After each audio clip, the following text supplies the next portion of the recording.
ನಮಸ್ಕಾರ ಪ್ರೇಕ್ಷಕರೇ, Kannada wisdom master ಚಾನಲ್ಗೆ ಸ್ವಾಗತ. ನಾನು ನಿಮ್ಮ ಕೆಂಚಾರೆಡ್ಡಿ. ಯಾವ ಕಥೆಯನ್ನು ಕೇಳಿದರೆ ಸಂಪೂರ್ಣ ಮಾನವನ ಜೀವನದ ಪಾಪಗಳೆಲ್ಲ ನಾಶವಾಗುತ್ತವೆ ನಿಮಗೆ ಗೊತ್ತಾ? ಯಾವ ಕಥೆಯನ್ನು ಕೇಳಿದರೆ ಅಷ್ಟೈಶ್ವರ್ಯಗಳು ಪ್ರಾಪ್ತವಾಗುತ್ತವೆ ಇದು ನಿಮಗೆ ಗೊತ್ತಾ? ಅದೇ ದಶಾವತಾರಗಳಲ್ಲಿ ಮೊದಲನೇ ಅವತಾರದ ಕತೆ ಮತ್ಸ್ಯಾವತಾರದ ಕತೆ. ಏಕೆಂದರೆ ಮತ್ಸ್ಯವು ಅಭಿವೃದ್ಧಿಯ ಸಂಕೇತ. ಸ್ನೇಹಿತರೆ, ಈ ಸಂಪೂರ್ಣ ಕಥೆಯನ್ನು ಭಕ್ತಿಯಿಂದ ಕೇಳಿದರೆ, ಮತ್ತೊಬ್ಬರಿಗೆ ಹೇಳಿದರೆ ಅಥವಾ ಮತ್ತೊಬ್ಬರಿಗೆ ಕೇಳಲು ಅವಕಾಶ ಮಾಡಿಕೊಟ್ಟವರಿಗೆ ಈ ಕಥೆಯ ಪೂರ್ಣ ಪ್ರಮಾಣದ ಶ್ರವಣ ಫಲ ದೊರಕುವುದಾಗಿ ಶ್ರೀ ಮಹಾವಿಷ್ಣು ಮನುಕುಲದ ಪ್ರಥಮ ಸತ್ಯವ್ರತ ಮನುವಿಗೆ ಭರವಸೆಯನ್ನು ನೀಡಿದ್ದಾನೆ.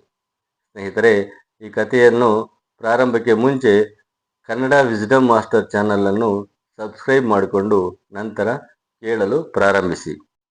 ಸ್ನೇಹಿತರೆ, ಇಂದು ನಾವು ಸಾಗಲಿರುವುದು ಒಂದು ಪವಿತ್ರ ದೈವ ಯಾತ್ರೆ. ಭಗವಂತನ ಮೊದಲ ಅವತಾರವಾದ ಮತ್ಸ್ಯಾವತಾರದ ಪವಿತ್ರ ಕಥೆಯೊಳಗೆ. ಇದು ಕೇವಲ ಒಂದು ಪುರಾಣ ಕಥೆಯಲ್ಲ, ಇದು ನಂಬಿಕೆಯ, ಧರ್ಮದ ಮತ್ತು ಮಾನವತೆಯ ಸಂಕೇತವಾಗಿದೆ. ಪ್ರತಿ ಯುಗಗಳ ಅಂತ್ಯದಲ್ಲಿ ಭೂಮಿಯ ಮೇಲೆ ಧರ್ಮ ಕ್ಷೀಣವಾದಾಗ ಶ್ರೀ ಮಹಾವಿಷ್ಣು ಭೂಮಿಯ ಮೇಲೆ ಅವತರಿಸಿ ಭೂಭಾರವನ್ನು ಕಡಿಮೆ ಮಾಡಿ ಧರ್ಮವನ್ನು ಕಾಪಾಡುತ್ತಾನೆ. ಅಲ್ಲದೆ ವಿಶೇಷ ಸಂದರ್ಭಗಳಲ್ಲಿಯೂ ಭಗವಂತ ಸಕಾಲಕ್ಕೆ ಅವತರಿಸಿದ್ದಾನೆ. ನಾವು ಕೇಳಿರುವಂತೆ ಶ್ರೀ ಮಹಾವಿಷ್ಣು ಧರ್ಮವನ್ನು ಕಾಪಾಡಲು 10 ಅವತಾರಗಳಲ್ಲಿ ಈ ಭೂಮಿಯ ಮೇಲೆ ಅವತರಿಸಿದ್ದಾನೆ. ಅದರಲ್ಲಿ ಈ ಮತ್ಸ್ಯ ಅವತಾರ ಮೊದಲನೇ ಅವತಾರ. ಇದು ಕೃತಯುಗದ ಮಾಹಿತಿ.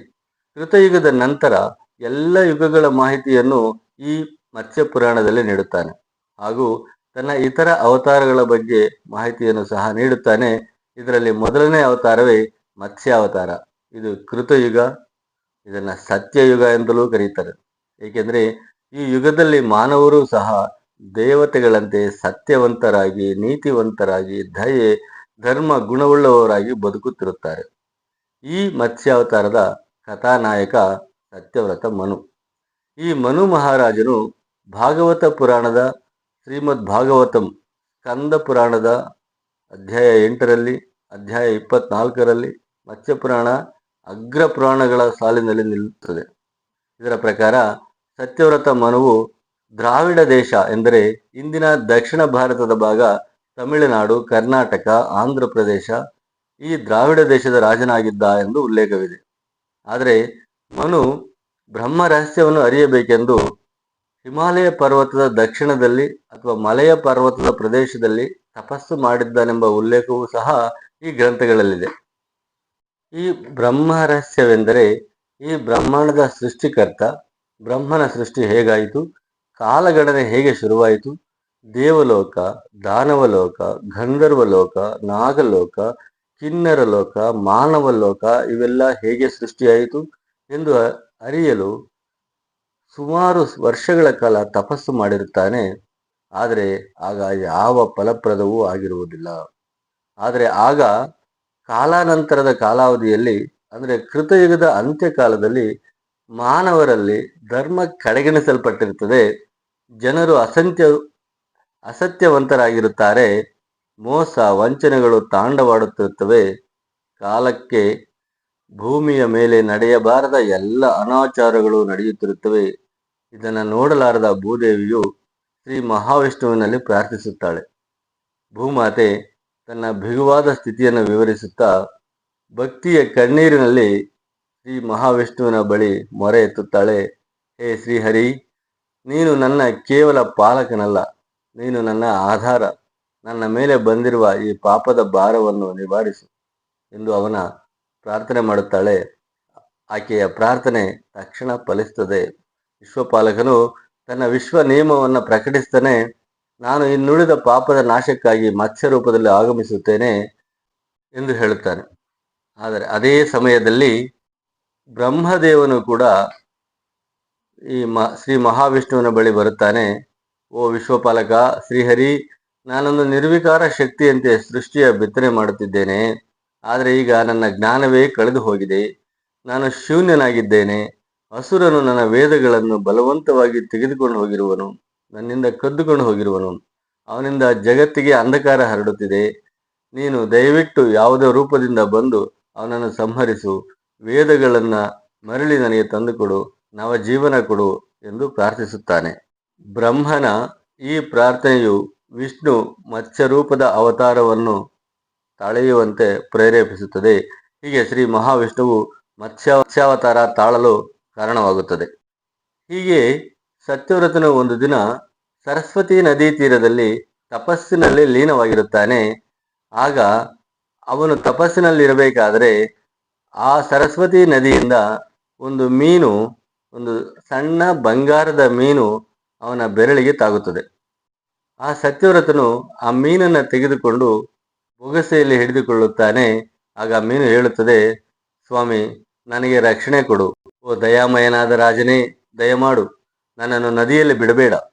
ಇಲ್ಲಿ ನನ್ನನ್ನು ದೊಡ್ಡ ಮೀನುಗಳು ತಿಂದು ಬಿಡುತ್ತಿವೆ.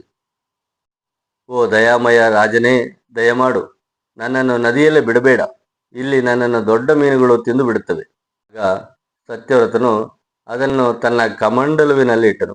ಆದರೆ ಕೆಲವೇ ಕ್ಷಣಗಳಲ್ಲಿ ಆ ಮೀನು ಕಮಂಡಲದ ತುಂಬಾ ಬೆಳೆಯಿತು. ಅದನ್ನು ತೆಗೆದುಕೊಂಡ ಮನು ಅದನ್ನು ದೊಡ್ಡ ಪಾತ್ರೆಗೆ ವರ್ಗಾಯಿಸುತ್ತಾನೆ. ಆದರೂ ಆ ಮೀನು ಆ ಪಾತ್ರೆಯ ತುಂಬಾ ಬೆಳೆದು ಬಿಡುತ್ತದೆ. ಕಡೆಗೆ ಅನಿವಾರ್ಯವಾಗಿ ನದಿಗೆ ಬಿಡಲು ತೀರ್ಮಾನಿಸಿ ತೆಗೆದುಕೊಂಡು ಹೋಗುವಾಗ ಆ ಮೀನು ಹೇಳುತ್ತದೆ, ಏ ಮಹಾರಾಜ, ಇನ್ನೂ ತಿಳಿಯಲಿಲ್ಲವೇ ನಾನಾರೆಂದು? ನಾನೇ ಶ್ರೀ ಮಹಾವಿಷ್ಣು, ಭೂಮಿಯನ್ನು ಕಾಪಾಡಲು ಬಂದಿದ್ದೇನೆ. ಇನ್ನು ಕೆಲವೇ ದಿನಗಳಲ್ಲಿ ಭೂಮಿಗೆ ಪ್ರಳಯ ಬರುತ್ತದೆ. ಅದಕ್ಕಾಗಿ ನೀನು ಒಂದು ದೊಡ್ಡ ಮಹಾನೌಕೆಯನ್ನ ಸಿದ್ಧಪಡಿಸಬೇಕಾಗುತ್ತದೆ. ಆ ಮಹಾನೌಕೆಯನ್ನ ಸಿದ್ಧಪಡಿಸು, ಮುಂದಿನ ಮಾರ್ಗದರ್ಶನ ನೀಡುತ್ತೇನೆ ಎಂದು ಹೇಳಿ ಅದೃಶ್ಯವಾಗುತ್ತದೆ. ಶ್ರೀ ಮಹಾವಿಷ್ಣುವಿನ ಉಪದೇಶದಂತೆ ಆ ನೌಕೆ ನನ್ನಲ್ಲಿ ದೇವರು ಆದೇಶಿಸಿದ ಪ್ರಾಣಿಗಳ ಆಶ್ರಯವಾಗಬೇಕು ಎಂದು ಆತನು ನಿರ್ಧರಿಸುತ್ತಾನೆ. ಅವನ ನೆರವಿಗೆ ಅನೇಕ ಮಂತ್ರಜ್ಞರು, ಮಹರ್ಷಿಗಳು ಸಹಾಯ ಮಾಡ್ತಾರೆ. ಅವರ ನಿರ್ದೇಶನದಂತೆ ಅದು ಒಂದು ಭೂಕಂಪ ಪ್ರತಿರೋಧಕ, ಜಲಪ್ರಳಯ ನಿರೋಧಕ ಮಹಾನೌಕೆಯನ್ನು ನಿರ್ಮಿಸಲು ನಿಶ್ಚಯಿಸುತ್ತಾನೆ. ಆ ನೌಕೆ ಸಾಮಾನ್ಯ ಹಡಗಿನಂತಲ್ಲ, ಅದು ದಿವ್ಯ ಗರಿಗಳೊಂದಿಗೆ ನಿರ್ಮಿತವಾಗಿರುತ್ತದೆ. ಈ ಮಹಾನೌಕೆಯಲ್ಲಿ ಮುಂದಿನ ಕಾಲದ ಋಗ್ವೇದ, ಯಜುರ್ವೇದ, ಸಾಮವೇದ, ಅಥರ್ವಣ ವೇದ ಪಾಠಕರಾಗಿ ಜಗತ್ತಿಗೆ ಬೆಳಕು ಕೊಡಲು ಸಪ್ತ ಋಷಿಗಳಾದ ಅತ್ರಿ, ಭೃಗು, ವಶಿಷ್ಠ, ವಿಶ್ವಾಮಿತ್ರ, ಗೌತಮ, ಜಮದಗ್ನಿ ಮತ್ತು ಭಾರದ್ವಾಜ ಮಹಾಮುನಿಗಳನ್ನ, ಹಕ್ಕಿಗಳು, ಮೃಗಗಳು, ಸರೀಸೃಪಗಳು, ಜಲಚರಗಳು, ಸಸ್ಯಾಹಾರಿ ಮತ್ತು ಮಾಂಸಾಹಾರಿ ಎಲ್ಲ ಪ್ರಾಣಿಗಳ ಜೋಡಿಗಳು, ಪಾಕಶಾಸ್ತ್ರದ ಬೀಜಗಳು ಹಾಗೂ ಔಷಧಿ ಸಸ್ಯಗಳು, ವೇದಗಳು ಮತ್ತು ಧರ್ಮ ಗ್ರಂಥಗಳು ಇವೆಲ್ಲವನ್ನು ಮನು ಬ್ರಹ್ಮನ ಆದೇಶದಂತೆ ಸುರಕ್ಷಿತವಾಗಿ ನೌಕೆಯಲ್ಲಿ ಇರಿಸುತ್ತಾನೆ. ಆ ನೌಕೆ ಭೂಮಿಯ ಭವಿಷ್ಯದ ಬೀಜದಂತೆ ಇರ್ತದೆ. ಇದರೊಳಗೆ ಜೀವ ಮಾತ್ರವಲ್ಲ, ಧರ್ಮ, ಜ್ಞಾನ, ಆಚಾರ ಮತ್ತು ಸೃಷ್ಟಿಯ ಗಂಭೀರ ಅವಶ್ಯಕತೆಗಳೆಲ್ಲವನ್ನು ಅದರಲ್ಲಿ ಆಗ್ತದೆ. ಆ ಸಮಯದಲ್ಲಿ ಶುರುವಾಗುತ್ತೆ ಜಲಪಾತದ ಯುಗ, ಮಹಾಪ್ರಳಯ ಯುಗ. ಮಳೆ ಪ್ರಭಾವ ತಳೆಯಲಾರದಷ್ಟು ಪ್ರಬಲವಾಗಿರ್ತದೆ. ಇದು ನೀರಿನಿಂದ ಭೂಮಿಯ ಎಲ್ಲ ಭಾಗಗಳು ಮುಳುಗಿ ಹೋಗ್ತವೆ. ಮಳೆ ಇದು ಕೇವಲ ಮಳೆ ಇರಲಿಲ್ಲ, ಇದು ಪ್ರಕೃತಿಯ ಶುದ್ಧೀಕರಣದ ಸ್ವರೂಪವಾಗ್ತದೆ. ನದಿಗಳು ತಮ್ಮ ಗಡಿಗಳನ್ನು ಮೀರಿ ಹರಿತವೆ. ಆಕಾಶದಿಂದ ನದಿಯಾಗಿ ಸುರಿದ ಜಲಧಾರೆ ಭೂಮಿಯ ಮುಕ್ತಾಯದ ಘೋಷಣೆಯಂತೆ ಇರ್ತದೆ. ಗಾಳಿ ಭೀಕರವಾಗಿ ಬೀಸ್ತದೆ, ಸಮುದ್ರ ಉಕ್ಕಿ ಹರಿತದೆ.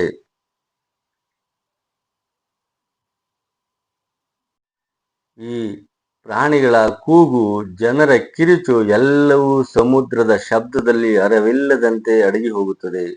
ಆದರೆ ಈ ಎಲ್ಲ ನಾಶದ ಮಧ್ಯೆ ಭಗವಂತನು ಮನು ಮಹಾರಾಜನನ್ನು ಕಾಪಾಡಲು ನಿರ್ಧರಿಸಿರ್ತಾನೆ. ಸಮುದ್ರದ ಮಧ್ಯದಲ್ಲಿ ಈ ನೌಕೆಯ ಸುತ್ತುತ್ತಾ ದಿಕ್ಕು ಕಾಣದೆ ತೇಲುತ್ತಾ ಇರ್ತದೆ. ಆ ಹೊತ್ತಿಗೆ ಆಕಾಶದಲ್ಲಿ ಬೃಹತ್ ಮಿಂಚು ಹೊಡೆಯುತ್ತದೆ. ಸಮುದ್ರದ ಅಲೆಗಳು ತೀವ್ರಗೊಳ್ಳುತ್ತಿದ್ದಂತೆ ಆಳವಾದ ನೀರಿನಿಂದ ಒಂದು ದಿವ್ಯ ಮತ್ಸ್ಯ ಪ್ರತ್ಯಕ್ಷವಾಗ್ತದೆ. ಅದಕ್ಕೆ ಕಂಗೊಳಿಸುವ ಅಂಗ, ದಿವ್ಯ ದೃಷ್ಟಿ ಮತ್ತು ಧೈರ್ಯದ ಭಾವ ಇತ್ತು.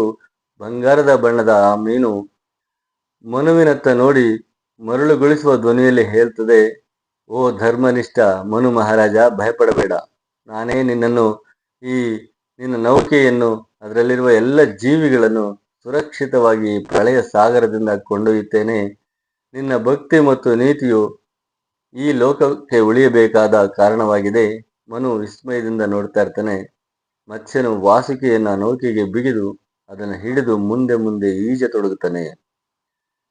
ನೌಕೆಯು ಅವನ ಹಿಂದೆ ಶಾಂತವಾಗಿ ಸಾಗತೊಡಗಿತು. ಈ ಪ್ರಳಯ ರುದ್ರ ಮಳೆಯು ಬಹು ವರ್ಷಗಳ ಕಾಲ ಮುಂದುವರಿಯುತ್ತದೆ, ಆದರೆ ನೌಕೆ ಶಾಂತವಾಗಿ ಸಾಗ್ತಾ ಇರ್ತದೆ. ಆಗ ಶ್ರೀ ಮಹಾವಿಷ್ಣು ಮನುವಿಗೆ ಬೋಧಿಸುತ್ತಾನೆ. ಅದೇ ಮತ್ಸ್ಯ ಪುರಾಣ. ಇದೇ ಸಮಯದಲ್ಲಿ ಶ್ರೀ ಮಹಾವಿಷ್ಣು ಮತ್ತೊಂದು ಕಾರ್ಯವನ್ನು ಮಾಡಿ ಮುಗಿಸ್ತಾನೆ. ಅದು ಏನಂತಂದ್ರೆ, ಬ್ರಹ್ಮನಿಂದ ಕಳುವಾದ ವೇದಗಳ ರಕ್ಷಣೆ.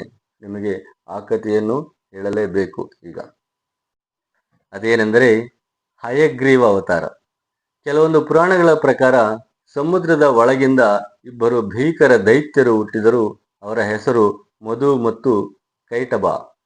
ಇವರು ಹದಗೆಟ್ಟ ತಮೋಗುಣದಿಂದ ಕೂಡಿದವರು.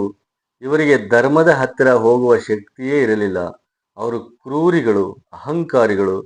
ಇವರು ಮಕರ ರೂಪ ರಾಕ್ಷಸರು. ಈ ರಾಕ್ಷಸರು ಮಕರ ರೂಪವಾಗಿದ್ದರೂ ಇವರನ್ನ ಹಯಗ್ರೀವ ಎಂದು ಪುರಾಣಗಳಲ್ಲಿ ಉಲ್ಲೇಖಿತವಾಗಿದೆ. ಮಕರ ರೂಪ ಎಂದರೆ ಮೊಸಳೆಯ ರೂಪ. ಇದು ಭಾಗವತ ಹಾಗೂ ಮತ್ಸ್ಯ ಪುರಾಣಗಳಲ್ಲಿಯೂ ವಿವರಣೆ ಇದೆ.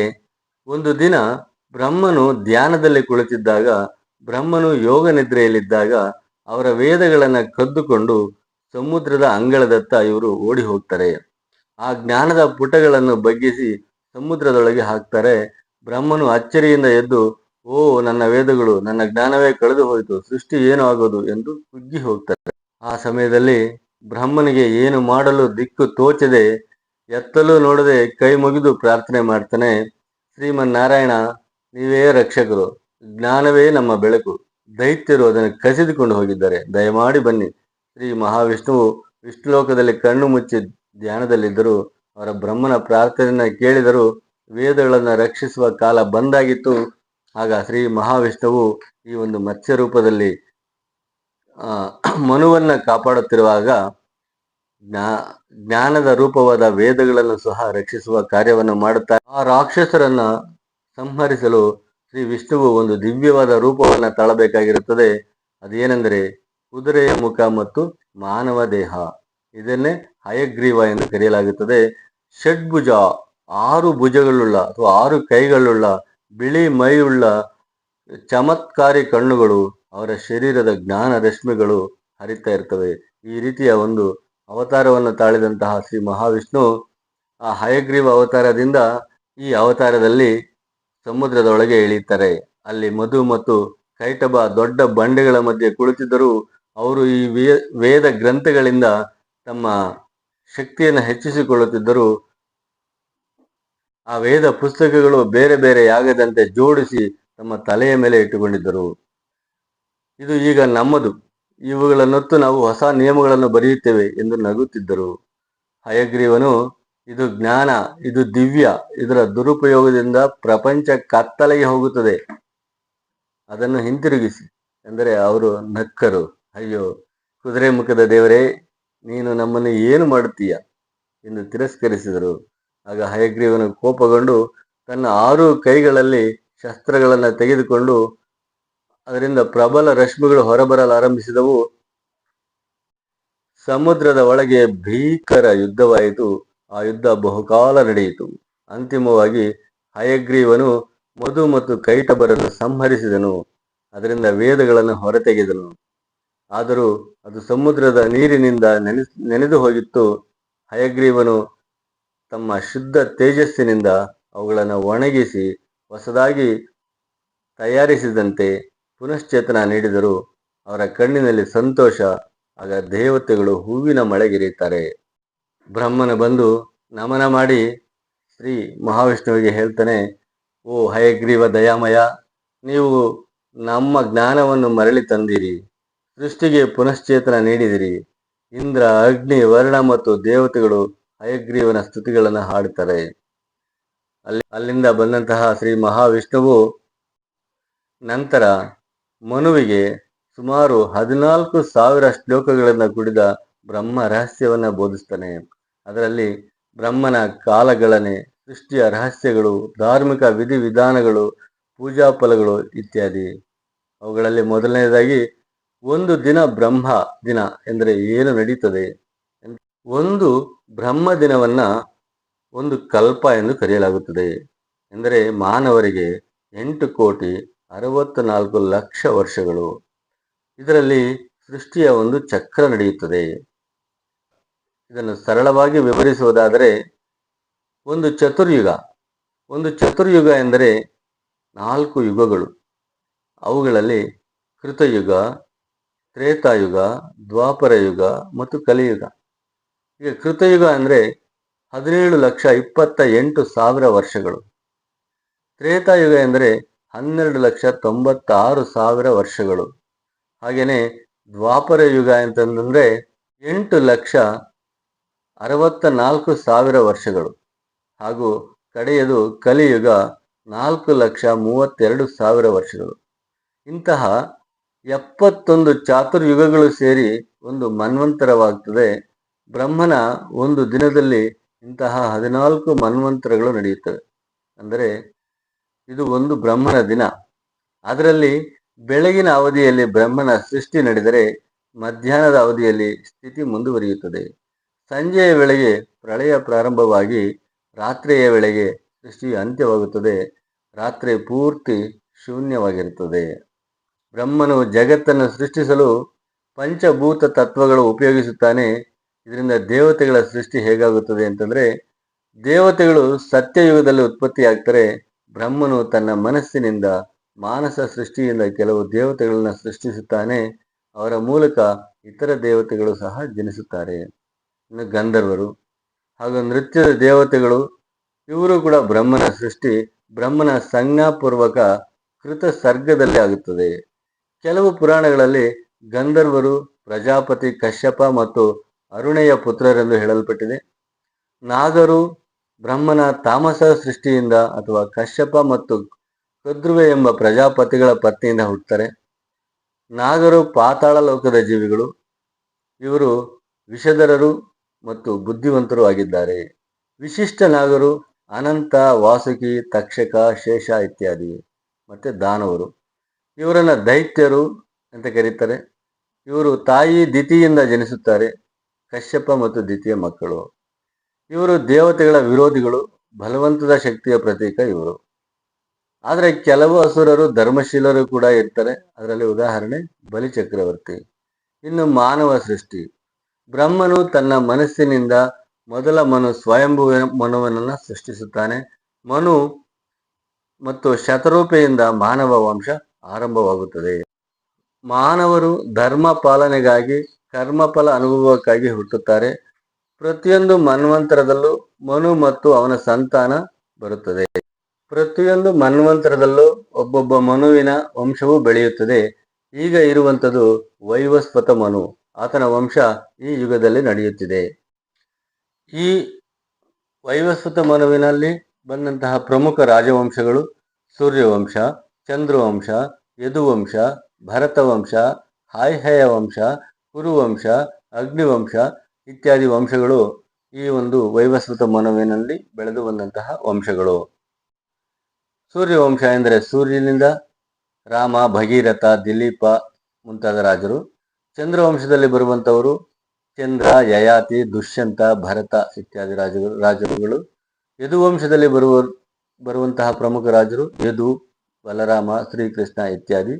ಭರತ ವಂಶದಲ್ಲಿ ರಿಷಭದೇವ, ಭರತ ಮುಂತಾದ ರಾಜರುಗಳು. ಹಾಯ್ಹಯ ವಂಶದಲ್ಲಿ ಆಯ್ಹಯ, ಕಾರ್ತವೀರ್ಯಾರ್ಜುನ ಇತ್ಯಾದಿ. ಕುರುವಂಶದಲ್ಲಿ ಕೌರವರು, ಭೀಷ್ಮರು, ಪಾಂಡವರು ಮುಂತಾದ ವಂಶಗಳು. ಅಗ್ನಿವಂಶದಲ್ಲಿ ಅಗ್ನಿ, ರಜಪೂತ ಶಾಖೆಗಳು ಇವೆಲ್ಲವೂ ಸಹಿತ ಹುಟ್ಕೊಂಡು ಬರ್ತವೆ. ಈ ತರ ಮನುವಿನ ವಂಶ ನಡೆಯುತ್ತದೆ.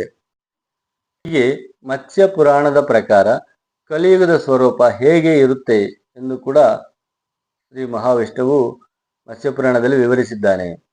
ಕಲಿಯುಗವು ಧರ್ಮದ ಪಾತಕ ಯುಗವಾಗಿದೆ. ಇದರಲ್ಲಿ ಜನರು ಸ್ವಾರ್ಥಪರರಾಗುತ್ತಾರೆ. ಪವಿತ್ರತೆಯು ಕುಂದುತ್ತದೆ, ಪಾಪಗಳ ಶೃಂಖಲೆಯಾಗಿರುತ್ತದೆ. ಧರ್ಮವು ಏಕಪಾದಿಯಾಗಿ ಉಳಿಯುತ್ತದೆ. 4 ಪಾದಗಳ ಧರ್ಮದ ಪೈಕಿ 3 ಪಾದಗಳನ್ನು ಕಲಿಯು ನಾಶ ಮಾಡುತ್ತಾನೆ. ಎಂದರೆ ಧರ್ಮವು 4 ಪಾದಗಳ ಮೇಲೆ ನಿಂತಿರುತ್ತದೆ. ಸತ್ಯ, ಧರ್ಮ, ಶಾಂತಿ, ಪ್ರೇಮ ಎಂಬ 4 ಪಾದಗಳ ಮೇಲೆ ಧರ್ಮವು ನಿಂತಿರುತ್ತದೆ. ಇದರಲ್ಲಿ 3 ಪಾದಗಳನ್ನು ಕಲಿಯು ನಾಶ ಮಾಡುತ್ತಾನೆ. ಸತ್ಯ, ಸುಳ್ಳು ಎಲ್ಲೆಡೆ ಹರಡುತ್ತದೆ. ಸತ್ಯವಂತನಿಗೆ ಕಷ್ಟವಾಗುತ್ತದೆ.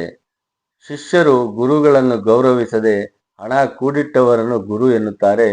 ಗುರು ಕೂಡ ಶಿಷ್ಯರ ಶ್ರದ್ಧೆಯ ಕಡೆಗಿಲ್ಲದಿರುತ್ತಾರೆ. ಅಹಂಕಾರ, ಜ್ಞಾನವಿಲ್ಲದವರು ತಾವು ಜ್ಞಾನಿಗಳೆಂದು ಹೇಳಿಕೊಳ್ಳುತ್ತಾರೆ. ವಿಚಾರ, ಆಚಾರ, ಶುದ್ಧಾಚಾರ ನಾಶವಾಗುತ್ತದೆ. ಪವಿತ್ರತೆ ಇಲ್ಲದವರು ದೇವ ಪೂಜೆಗೆ ಮುಂದಾಗುತ್ತಾರೆ. ಪಾಪ ಕರ್ಮಗಳು, ಗೋಹತ್ಯೆ, ಬ್ರಹ್ಮಹತ್ಯೆ, ಮದ್ಯಪಾನ, ವ್ಯಭಿಚಾರ, ಮೋಸ ಇವೆಲ್ಲವೂ ಸಾಮಾನ್ಯವಾಗುತ್ತದೆ. ಆಹಾರ ಮತ್ತು ಜೀವನ ಶೈಲಿ, ತಾಮಸಿಕ ಆಹಾರ, ಮಾಂಸ, ಮದ್ಯ ಮತ್ತು ಉಗ್ರ ಪದಾರ್ಥಗಳು ಹೆಚ್ಚು ಪ್ರಸಾರವಾಗುತ್ತದೆ. ಮೌಲ್ಯಗಳು ಕುಸಿತವಾಗುತ್ತವೆ. ಮನುಷ್ಯನು ಮೌಲ್ಯಗಳಿಂದ ಬದುಕುವುದನ್ನು ಬಿಡುತ್ತಾನೆ. ಧರ್ಮಕ್ಕೂ ಹಣಕ್ಕೂ ವ್ಯತ್ಯಾಸವಿಲ್ಲದಂತೆ ಕಾಣಿಸುತ್ತದೆ. ಬ್ರಾಹ್ಮಣರು ವೇದಗಳನ್ನು ಬಿಟ್ಟು ಬಿಡುತ್ತಾರೆ. ಮಂತ್ರ ಜಪದ ಬದಲು ದುಷ್ಟ ಮಾರ್ಗವನ್ನು ಅನುಸರಿಸುತ್ತಾರೆ. ಯೋಗ್ಯತೆ ಇಲ್ಲದವರು ಬ್ರಾಹ್ಮಣರೆಂದು ಗುರುತಿಸಲ್ಪಡ್ತಾರೆ. ತೀರ್ಥಕ್ಷೇತ್ರಗಳಿಗೆ ಹೋಗುವವರ ಉದ್ದೇಶ ಪುಣ್ಯವಲ್ಲದಿದ್ದರೆ ಹಣ ಹೆಸರಿಗೆ ಮಾತ್ರ ಇರುತ್ತದೆ. ತೀರ್ಥಗಳು ಪವಿತ್ರವಾಗಿದ್ದರೂ ಭಕ್ತಿಯ ಶುದ್ಧವಿಲ್ಲದ ಕಾರಣ ಫಲ ದೊರೆಯುವುದಿಲ್ಲ. ಮತ್ಸ್ಯಪುರಾಣದಲ್ಲಿ ಭಗವಂತ ತಾನೇ ಹೇಳುತ್ತಾನೆ, ಕಲಿಯುಗದಲ್ಲಿ ನಾಮಸ್ಮರಣೆಯೊಂದೇ ಯಜ್ಞಕ್ಕಿಂತಲೂ ಶ್ರೇಷ್ಠವಾಗಿರುತ್ತದೆ. ನರರು ನಾಮಸ್ಮರಣೆ, ಹರಿಕತೆ, ಭಜನೆ, ಸತ್ಸಂಗಗಳ ಮೂಲಕ ಪುಣ್ಯವನ್ನು ಗಳಿಸಬಹುದು. ಕಲೌ ನಾಮ ಸ್ಮರಣಂ ರೋಕಂ ಪುಣ್ಯೇಭ್ಯೋಪಿ ಗರೀಯಸಿ. ಅಂದರೆ ಕಲಿಯುಗದಲ್ಲಿ ನಾಮಸ್ಮರಣೆ ಪವಿತ್ರ ತೀರ್ಥ ಸ್ನಾನಕ್ಕಿಂತ ಶ್ರೇಷ್ಠವಾದದ್ದು. ಕಲಿಯುಗದಲ್ಲಿ ನಾಮವೇ ಶ್ರೇಷ್ಠ. ಅಂದರೆ ಹರೇ ರಾಮ, ಹರೇ ಕೃಷ್ಣ, ವಿಷ್ಣು, ಗೋವಿಂದ ಇತ್ಯಾದಿ ನಾಮಗಳನ್ನು ಜಪಿಸುವುದು ಕಲಿಯುಗದ ಶ್ರೇಷ್ಠ ಪುಣ್ಯವನ್ನು ಸಂಪಾದಿಸುವ ಮಾರ್ಗಗಳಾಗಿರ್ತವೆ. ಗಂಗಾ, ಯಮುನಾ, ಗೋದಾವರಿ, ನರ್ಮದಾ, ಸರಸ್ವತಿ ಇತ್ಯಾದಿ ನದಿಗಳಲ್ಲಿ ಸ್ನಾನ ಮಾಡುವುದರಿಂದ ಅಭೂತಪೂರ್ವವಾದ ಪುಣ್ಯ ಲಭಿಸುತ್ತದೆ. ಕಾಶಿ, ಪುರಿ, ತಿರುಪತಿ, ಶಬರಿಮಲೆ, ದ್ವಾರಕಾ, ರುಕ್ಮಿಣಿಪುರಿ ಮುಂತಾದ ತೀರ್ಥಯಾತ್ರೆಗಳು ಪುಣ್ಯಕ್ಕೆ ದಾರಿಯನ್ನು ತೋರಿಸುತ್ತವೆ. ಪವಿತ್ರ ಯಾತ್ರೆಗಳಲ್ಲಿ ಭಕ್ತಿಯಿಂದ, ದಾನ, ಜಪದಿಂದ ಯೋಗ್ಯ ಕ್ಷೇಮ ದೊರೆಯುತ್ತದೆ. ಅನ್ನದಾನ, ಜಲದಾನ, ವಸ್ತ್ರದಾನ, ವಿದ್ಯಾದಾನ ಇವು ಸದಾ ಶ್ರೇಷ್ಠವಾಗಿರ್ತವೆ. ಕಲಿಯುಗದಲ್ಲಿ ಸತ್ಪ್ರಾಪ್ತಿ ಯೋಗ್ಯ ವ್ಯಕ್ತಿ ಅಥವಾ ದೇವಸ್ಥಾನಕ್ಕೆ ದಾನ ನೀಡಿದವರಿಗೆ ಶತಗುಣ ಪುಣ್ಯ ದೊರೆಯುತ್ತದೆ. ಸತ್ಸಂಗ, ಭಜನೆ, ಹರಿಕತೆ, ಶ್ರವಣ, ಪಾಪಗಳ ತ್ಯಾಗ ಮತ್ತು ಶುದ್ಧತೆ, ನಡತೆ, ಪವಿತ್ರ ಗ್ರಂಥ ಪಠಣ, ಗೀತಾ, ಭಾಗವತ, ರಾಮಾಯಣ, ಮಹಾಭಾರತ, ಮತ್ಸ್ಯಪುರಾಣ ಇತ್ಯಾದಿ ಗ್ರಂಥಗಳನ್ನು ಓದುವುದು, ಪುರಾಣ ಪಠಣ ಶ್ರದ್ಧೆಯಿಂದ ಮಾಡಿದರೆ ದಶಗುಣ ಪುಣ್ಯ ದೊರೆಯುತ್ತದೆ.